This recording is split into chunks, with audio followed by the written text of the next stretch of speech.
Alright guys, চলে এলাম guys আজকে একটা নতুন ভিডিওতে তাড়াতাড়ি। তো আজকে ভিডিওতে কি দেখো আমরা তো দেখেই বুঝে গেছো guys, water parameter. Guys water parameter হচ্ছে এমন একটা জিনিস যেটা যদি ঠিক থাকে তো সমস্ত মাছ আর ট্যাঙ্কের জল সবই ঠিকঠাক থাকবে। আর ওয়াটার প্যারামিটার যারা জানে না বলি, ওয়াটার প্যারামিটার বলতে বোঝায় গেছে জলের গুণমান, মানে জলের গুণমান যদি ভালো থাকে তো মাছটাও তো ভালোই থাকবে। আর এই ওয়াটার প্যারামিটারের মধ্যে যা যা কিছু আছে আমরা সাইডে দেখতে পাচ্ছ গাইস, এগুলো যদি ব্যালেন্স ঠিকঠাক থাকে তো জল আর মাছ সবই সবসময় সুস্থ থাকবে। আর এগুলোকে মাপার জন্য কিন্তু বাজারে ডিজিটাল মিটার আর কিছু টেস্ট কিটও পাওয়া যায়, সেগুলো দেখলেও মেজারমেন্ট করে তারপর জলটাকে চেঞ্জ করবো কি না করবো সেগুলো বোঝা যায়। আর গাইস আমার কাছে তো এই সমস্ত কোনো টেস্ট কিট বা ডিজিটাল মিটার কিছুই নেই। তাছাড়াও কিভাবে আমি আমার ট্যাঙ্কের উপর থেকে বুঝে যাই আন্দাজে যে আমার ট্যাঙ্কের জল চেঞ্জ করতে হবে বা ট্যাঙ্কের জলে কি প্রবলেম হয়েছে, তো সেটাই আজকে আমি আমাদের সাথে শেয়ার করবো। তো চলো তাতে ভিডিওটা স্টার্ট করছি। ভিডিওটা অনেকটাই ইনফরমেটিভ হতে চলেছে, তো ভিডিওটা পুরোপুরি দেখো।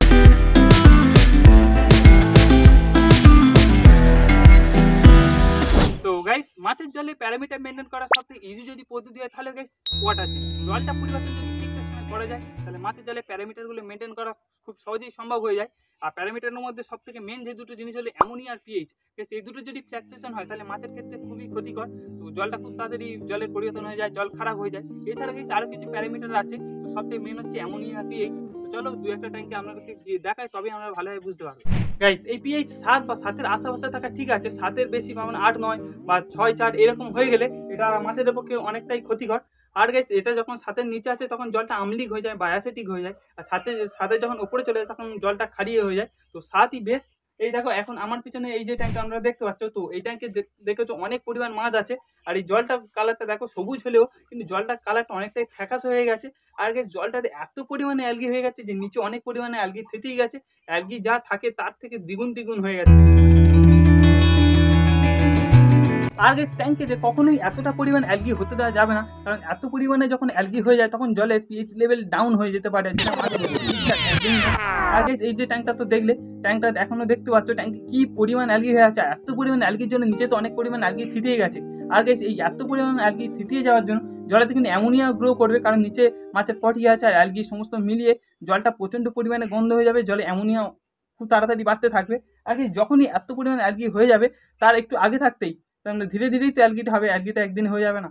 তখন কি করবে, জলটা চেঞ্জ করে দেবে 30%-40% মতো চেঞ্জ করে দেবে, এতে অ্যালগিটাও কন্ট্রোল থাকবে। অ্যালগি থাকা ভালো, কিন্তু এত পরিমাণ হয়ে গেলে পিএইচ লেভেল তো ডাউন হয়ে যাবে। তো ট্যাঙ্কটা দেখো, এই দেখো গাইস ট্যাঙ্কের জলটা খানিকটা ফ্যাকাস হয়ে গেছে আর জলটা গ্রিন ছিল। তো তারপরে দেখো কেন বিস্ত্রি আর ফ্যাকাসে দেখতে লাগছে, তখনই বুঝে যেতে হবে যে জলেতে অ্যামোনিয়া গ্রো করছে, তার জন্য জলটা এরকম ফ্যাকাস হয়ে গেছে। আর জলে অতিরিক্ত অ্যালগির কারণে সেগুলো অ্যালগিগুলো নিচে বসে পচে যাচ্ছে। আর জলটা একটু ঘোলালেই আপনারা বুঝতে পারবে। এই দেখো গাইস জলটা দেখো ঠিক কী পরিমাণ ময়লা হয়ে গেছে, আর জল থেকে ঝাঁঝালো গন্ধ আসছে, যেটা অ্যামোনিয়ার লক্ষণ। গাইস জলেতে খানিকটা অ্যালগি থাকলে কি হয়, দিনের বেলা জলেতে ফটোসিনথেসিস প্রক্রিয়া ঘটে, যার জন্য জলেতে যে অ্যালগিগুলো থাকে এর জন্য জলেতে অক্সিজেনের পরিমাণটাও ঠিকঠাক থাকে, তো মাছের কোনো অসুবিধা হয় না। আর গ্যাস এই যে অ্যামোনিয়ার জন্য বললাম জলেতে ঝাঁঝালো গ্যাস বেরোয়, তো এই গ্যাস ছাড়াও গাইস আপনারা বুঝতে পারবে যে মাছেরা খাওয়া দাওয়া করে দেবে, মাছের যে পরিমাণ খাবার দেবে মাছ পুরো পরিমাণ খেতে পারবে না বা কখনো খাবেই না, তখন বুঝে যেতে হবে যে জলেতে অ্যামোনিয়া গ্রো করছে, জলটা তখনই চেঞ্জ করতে হবে। তো এই হচ্ছে ব্যাপার। এছাড়া গেছে আরও বেশ কিছু প্যারামিটার আছে যেগুলো আপনাদেরকে আর একটু পরেই বলবো। আর এটাও বলবো যে অ্যাকুয়ারিয়ামে কীভাবে প্যারামিটার মেনটেন করি আমি বা করা যায়, তো তার জন্য ভিডিওটা পুরোপুরি দেখতে থাকো। চ্যানেলে নতুন থাকে এখনই চ্যানেলটা সাবস্ক্রাইব করো, ঠিক আছে গাইস। আমার এই বড় বড় ট্যাঙ্কগুলোতে ঠিক এত পরিমাণে গাছের পাতা পড়ে যায়, তো গাছের পাতা পড়ে পচে জলে অ্যামোনিয়াটা খুব তাড়াতাড়ি বেড়ে যায়, ঠিক আছে। আর জলেতে যখন এত পরিমাণে পাতা পচতে থাকে তখন জলে পিএইচ লেভেলও ডাউন হতে থাকে। আর গায়ে যখন এত জলেতে অ্যামোনিয়াও বাড়তে থাকে, তারপরে মাছ খাবারও খেতে যায় না, মাছের গায়ে ঘাও এসে যায়, তো এই সমস্ত প্রবলেমগুলো হতে থাকে। আর গাইস জলেতে এছাড়াও আরও বেশ কিছু জিনিসপত্র আছে প্যারামিটার, যেমন গাইস নাইটাইট, তো এগুলো জলেতে যত না থাকবে ততই ভালো। আর এবারে বলি আপনারা গাইস ক্লোরিনের কথা। গাইস ক্লোরিন জলেতে যত না থাকবে ততই ভালো।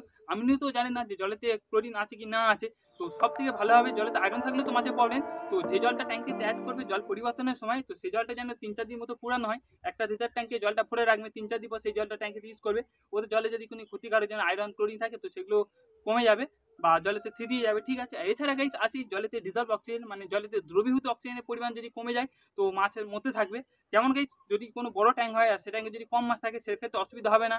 আর যদি হালকা অ্যালগি থাকে তো দিনে তো একদমই প্রবলেম হবে না। আর গাইস যদি বেশি মাছ থাকে রাতে বিশেষ করে প্রবলেম হতে থাকে, কারণ রাতে অক্সিজেনের পরিমাণ জলেতে অনেক কমে আসে, ঠিক আছে। তো সেই জন্য জলেতে 3-4টে করে যদি বড় ট্যাঙ্ক হয় এয়ারস্টোন দিয়ে দেবে, তো জলে অক্সিজেনের পরিমাণটা ঠিকঠাক থাকবে। যেমন গাইস আপনারা এই ট্যাঙ্কটা দেখো, এটা আছে আমার সমস্ত মলি মাছের বাচ্চা, এতে অনেক মলি মাছের বাচ্চা আছে, এই দেখো। এই ট্যাঙ্কটাতে ধরো 200 পিস মতো মাছ থাকবে, তা সেই জায়গায় যদি আমি 1000 পিসের মতো মাছ রেখে দিই, এই ট্যাঙ্কে যা ডিজলভ অক্সিজেন থাকবে সে কিন্তু 200 মাছই বাঁচাতে পারবে। কিন্তু তার জায়গায় যদি 1000 পিসও দিয়ে দিই, সে কিন্তু মরে কুটে সেই 200 পিসই চলে আসবে গাইস, কারণ রাতের বেলা তো অক্সিজেন লেভেল অনেকটাই ডাউন হয়ে যায়। সেই জন্য আগে যে ট্যাঙ্কটা দেখতে পাচ্ছ, জলটা অনেক দিনই চেঞ্জ করা হয়নি, তো জলটা কাছ থেকে দেখো, জলটা অনেকটাই ঘোলা ঘোলা হয়ে গেছে, আর জলের নিচ থেকে একটু গন্ধও আসছে, মানে জলে অ্যামোনিয়া বেড়ে গেছে। আর মাছগুলো দেখো সব ওপরে ভাসছে, কারণ মাছগুলো এখনও আমি একটু খেতে দিইনি। তাই সব সময় এটা মনে রাখতে হবে যে কোনো ট্যাঙ্কের যদি ট্যাঙ্কের তুলনায় একটু বেশি মাছ থাকে, সেই ট্যাঙ্কে আমার এক্সট্রা অক্সিজেন সোর্স দিতেই হবে, তবেই তো জলেতে ডিজলভ অক্সিজেনটা ঠিকঠাক থাকবে। তার জন্য সবথেকে ভালো উপায় হচ্ছে জলেতে কিছু এয়ার স্টোন দিয়ে দেওয়া, এতে জলে অক্সিজেন লেভেল ঠিকঠাক থাকবে। আগে জলেতে যদি অ্যামোনিয়া হয়ে যাবে, তো সেক্ষেত্রে মাছের অক্সিজেন নিতেও মাছের সমস্যা হয়, মাছ ওপরে ফাঁসতে থাকে, তো তখন জলটা চেঞ্জ করে দিলে আর জলেতে একটু এয়ার পাম্প চালিয়ে দিলে সব মাছ ঠিকঠাক হয়ে যায়। যেমন গেছি আপনারা এপারে এই ট্যাঙ্কটা দেখো, জানো তো এই ট্যাঙ্কে সমস্ত প্ল্যাটি মাছের ব্রুডার মাছগুলো আছে। আর এই ট্যাঙ্কের জলটা অতিরিক্ত গ্রিন হয়ে গেছিলো, আর জলের নিচে সমস্ত অ্যালগি থিতিয়ে জলটা প্রচুর পরিমাণে খারাপ হয়ে গেছিলো, গন্ধ বেরোচ্ছিলো। তো কালকেই জলটা আমি পরিষ্কার করে দিয়েছি, তো এখন মাছগুলো দেখতে পারো মাছগুলো সব জলের নিচেতেই আছে, কারণ জলে তো অক্সিজেন লেভেল ঠিকঠাকই আছে। আর 2-1টা মাছ মরেও যাচ্ছিলো প্রচুর পরিমাণে অ্যামোনিয়া হয়ে যাওয়ার কারণে জলটাতে। তো জলটা কালকে চেঞ্জ করেছি, তাই জলটা একটু আর সবুজ নেই, জলটা একটু কালচে কালচে মতো হয়ে গেছে।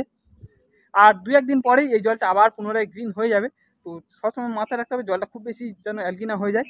তো মাছগুলো দেখো এখন সমস্ত মাছই সুস্থ হয়ে গেছে, তো এখন শুধু এতে ঠিকঠাক খেতে দিতে হবে, আর কোনো প্রবলেম নেই। কালকের এমনি পাম্পটা তো খারাপ হয়ে গেছে, যেই জন্য সমস্ত ট্যাঙ্কের জল আমি পাল্টাতে পারছি না। আর এই ট্যাঙ্কটাতে এমনি কল থেকে জল দিয়েছিলাম ডাইরেক্ট, এই দেখো পাইপ তো দেখতে পাচ্ছ, পাইপ এখনো পড়ে আছে।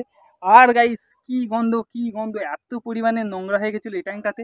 আর এই দেখো জৈব সারের জন্য, ঠিক মাছেদের জন্য আমার এখানে সমস্ত ঘাসগুলো কী বাড়া বেড়ে গেছে, যতই পরিষ্কার করি আবার কন্টিনিউ বেড়েই যাচ্ছে, যাই অসুবিধা হচ্ছে। আর গাইস এই অ্যামোনিয়া কমাতে হলে আমার যদি কোনো এত ট্যাঙ্ক নেই, 2-1টা ট্যাঙ্ক আছে, মানে এমনি শখের বসে কার্প ফার্ম মাছ দিয়ে সাজিয়ে রেখেছেন, তাহলে কী করবে, ওই ট্যাঙ্কেতে কিছুটা প্ল্যান্ট অ্যাড করে দেবেন, ঠিকঠাক সময় সাইফন করবেন, আর চাইলে একটা বায়ো ফিল্টার অ্যাড করে দেবে। বায়ো ফিল্টারের দ্বারা কী হয়, জলেতে অ্যামোনিয়াটা কন্ট্রোল করা যায়। তো অত ঘন ঘন জল না চেঞ্জ করলেও চলে যায়, ঠিক আছে। তো চলো এখন আমি অ্যাকোয়ারিয়ামের কাছে চলে যাই, অ্যাকোয়ারিয়ামটা আপনাদেরকে দেখায় তার কী আপডেট আছে, আর অ্যাকোয়ারিয়ামে কীভাবে প্যারামিটার মেনটেন করা যায় সেটাও নিয়ে আপনাদের কাছে কিছু বলবো। তো গাইস এই দেখো অ্যাকোয়ারিয়ামটা, আর অ্যাকোয়ারিয়ামটা যেখান থেকে ডেকোরেশন করছি, তো এর মধ্যে আমি 2বার হালকা করে জল চেঞ্জ করছিলাম 30%-এর মতো। আর মাছগুলো দেখো যেমনটা বলেছিলাম যে ঢাকনা নেই মাছ লাভ কাটতেই পারে, তো 1 পিস মাছ লাভ কেটে পড়ে গেছে, এখন আর 4 পিস মতোই আছে।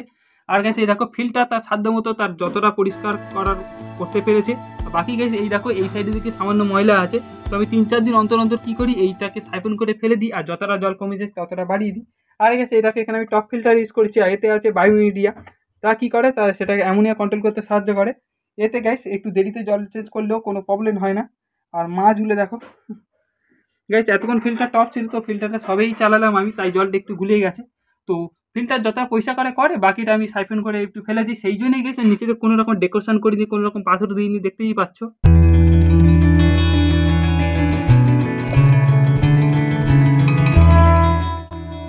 ঘরটা অন্ধকার ছিল, তাই বাইরে চলে এলাম। তো অ্যাকাউন্টটা তো দেখলে অ্যাকাউন্টের কি আপডেট, অ্যাকাউন্টের কি অবস্থা আছে। ঠিক আছে, অ্যাকাউন্টের নিচে একটু ময়লা আছে, তো ওটাই পরিষ্কার করে দেবো। তো যতটা জল কমবে একটু পুরনো জল দিয়ে দেবো, আয়রন ছাড়া জল, ঠিক আছে, নাহলে জল ওটা ওয়াটার মার্ক পড়ে যাবে, সেটা আবার পরিষ্কার করতে আবার ডবল খাটুনি। আর গেছে আমি কী করি, প্রতি সপ্তাহে একটু করে এরকম জলটা চেঞ্জ করে দিই, আর ফিল্টারের যে স্পঞ্জটা থাকে সেটা একটু ধুয়ে দিই। আর ভিতরে যে বায়োমিডিয়াটা ওটা তো আমি প্রতি মাসে একবার করে ভালোভাবে ধুয়ে দিই, আর এই 2-3 মাস অন্তর ওটা একবার চেঞ্জ করে দিলে খুব ভালো হয়। আর বায়োমিডিয়া দিলে কী হয়, বায়ো ফিল্টার থাকলে জলের অ্যামোনিয়াটাও কন্ট্রোল হয়। বায়ো ফিল্টার কী করে, অ্যামোনিয়াটাকে ভেঙে নাইট্রাইট, তারপর নাইট্রেটে পরিণত করে, এতে অ্যামোনিয়াটাও অনেকটাই কন্ট্রোল হয়ে যায়। বেশ আপনার কাছে যদি এরকম কোনো শৌখিন পন্ড আছে, কাপ মাছ দিয়ে সাজিয়ে রেখেছেন, তাতে প্ল্যান্ট তো দেবেন, ঠিকঠাক সময় জলটাও চেঞ্জ করবে। আর গাছ কী হতে, বায়ো ফিল্টার দিলে তাতে অ্যামোনিয়াটা খুব ভালোভাবে কন্ট্রোল করা যায়, এতে মাছের অত ক্ষতি হয় না, মাছের গায়ে কোনো ঘা বা আসে না।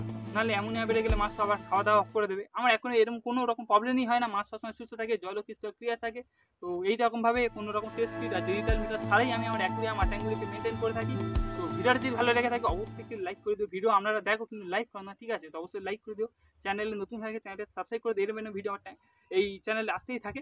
তো দেখো যে নেক্সট ভিডিও, ততক্ষণের জন্য বাই বাই। আর হ্যাঁ, যদি কোনো প্রশ্ন থাকে কমেন্টে অবশ্যই করে জানিও, নেক্সট ভিডিওতে দেখিয়ে দেবো।